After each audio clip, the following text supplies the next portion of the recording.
আওয়ামী লীগের নাশকতা ঠেকাতে জামায়াত সহ ৮ দল মাঠে থাকবে বলে জানিয়েছেন বাংলাদেশ জামায়াত ইসলামীর সেক্রেটারি জেনারেল মিয়া গোলাম পরওয়ার। দুপুরে রাজধানীর মগবাজারে আল ফালাহ মিলনায়তনে দেশের বিরাজমান রাজনৈতিক পরিস্থিতিতে আন্দোলনরত ৮ দলের নেতৃবৃন্দের সাথে যৌথ সংবাদ সম্মেলনে তিনি বলেন, প্রধান উপদেষ্টার ভাষণে সুষ্ঠু নির্বাচনের আকাঙ্ক্ষা আংশিক পূর্ণ হয়েছে, সম্পূর্ণ জন আকাঙ্ক্ষা পূরণ হয়নি। একই দিনে গণভোট এবং নির্বাচনের ফলে যে সংকট সৃষ্টি হয়েছে তা সরকারকেই দূর করতে হবে বলেও মন্তব্য করেন তিনি।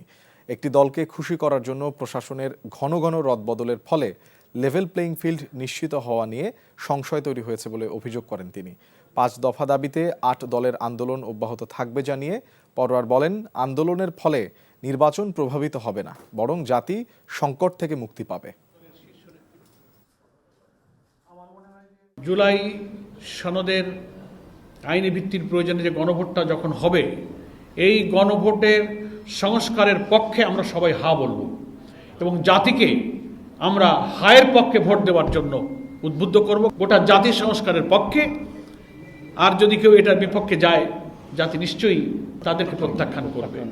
আমরা অতীতের কর্মসূচিতেও মাঠে ছিলাম, এবারেও এই ফ্যাসিবাদের আন্দোলনের কর্মসূচিতে নাশকতার কোনো সুযোগ এ জাতি দেবে না, আগের দিনেও দেয়নি, এটাও কোনো স্থানই পাবে না।